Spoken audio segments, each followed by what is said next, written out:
Morning teenager de nkhani yathu ya lero ikutitengera ku South Africa. De nkhani ya munthu odziwika kwambiri, oyimba odziwika kwambiri amene nyimbo zake zimayimbabe mpaka lero. Inu tagwirani chakumwa tenticheze. Iyi ni nkhani ya Brenda Fassie. Brenda Nokuzola Fassie anabadwa pa 3 November 1964 kulanga ku Cape Town. Ama yake anala domestic worker.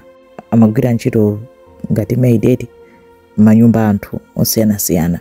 Anali anthu oti anali ofutika, analibe drama. Akuti amayi ake anampatsa dzinalo after oyimba wa ku USA dzina lake Brenda Lee atankangu asangalatsa. Abambo ake a Brenda anamwalira ali ndi zaka ziwiri. Abambo akewo anali oyimba, pianist. Koma anakhala ngati kuti Brenda Fassie anatenga talent ya abambo ake kumbali ya zoyimba. Ali ndi zaka zitatu, Brenda anayamba kumayimba, amayimba panja, amayimbira ma tourists. Nde zimathandiza basa anthu amampasa ndalama, amathawa makathandiza amayi ake. Atikuyambira nthawi imene yali ndi zaka zitatu, anthu ankanena kuti koma mwana uyuyu amatha kuyimba. Mwana uyuyu future yake ndi yamphamvu kwambiri. Ali ndi zaka 16, Brenda anasamuka, anachoka ku Cape Town kupita ku Johannesburg. Analibe kalikonse anangonyamula zovala zake, amakagona manyumba mwa anthu amene amadziwa, kadzigona pansi just to make ends meet. Kuti zinthu zizimayenda, she was just trying to find a way out. Koma ifa yonoti amadziwa kuyimba, anthu amadziwa kuti Brenda amadziwa kuyimba. Mzake wina wake dzina lake Joy anapezeka kuti anampanga linki kuti akakumane ndi anthu ena ake oyimba. Ndi anapeza gulu la anthu oyimba ka group kochedwa Paradise Road. Kenako anajoina bandija, anayisintha dzina kukhala Brenda and the Big Dudes. Icho chinali chiyambi cha kuyimba kapena titi career yoyimba ya Brenda Fassie. Mu 1983, Brenda and the Big Dudes anapanga release nyimbo title yake Weekend Special. Weekend Special inasanduka one of the biggest songs ever recorded ku South Africa. It sold over 200,000 copies and it became an international hit.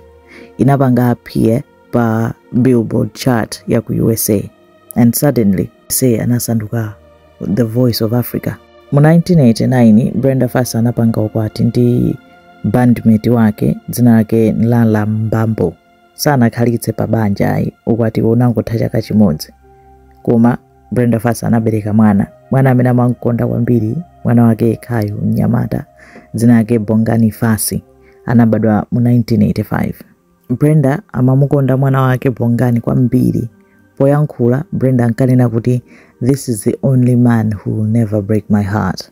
Ma performance Brenda Fassie anali electric.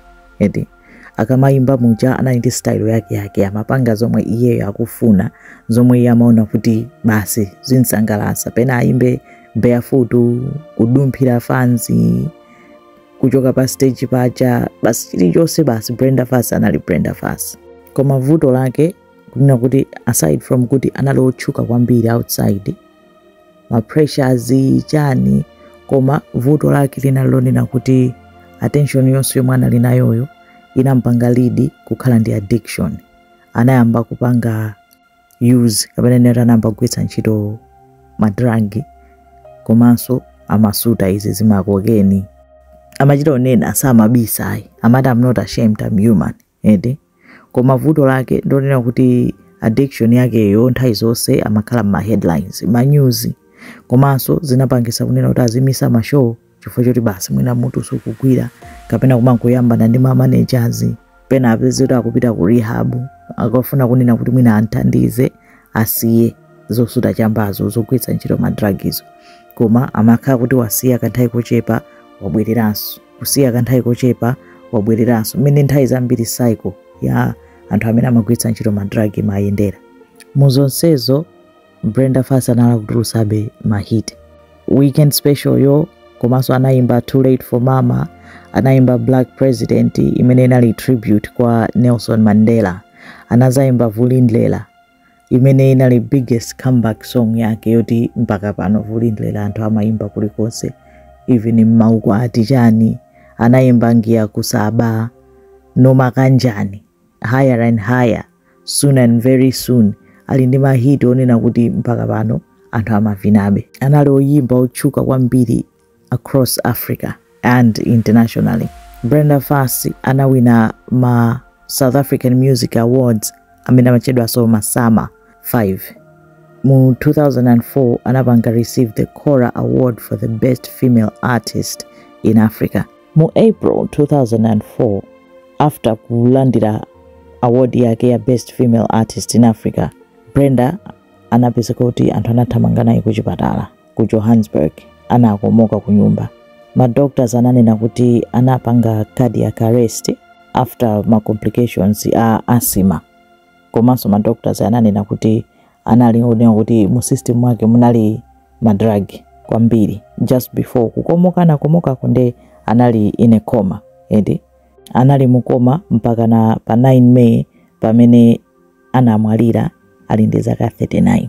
Anthu ambiri anamulira, anali entertainer wa zaka zambiri, nyimbo zabwino. Mafans yake anazadza monseu, ma politicians, ma church choirs kumuimbira nyimbo pamene bokosi lake linanyamulidwa anthu mene amantenga. Archbishop Desmond Tutu anamutcha the voice of South Africa. Brenda Fassie anali mmodzi mwa anthu azimayi akuda amene anatsegula zitseko musically kwa anthu ambiri oyimba ku Africa. Anapanga Dare to Dream and she followed her dreams. Imeneyo nde brief nkhani ya Brenda Fassie yemwenso ankatchedwa the Black Madonna kapena the Queen of African Pop, the woman who could not be silenced. Zikomo kwambiri.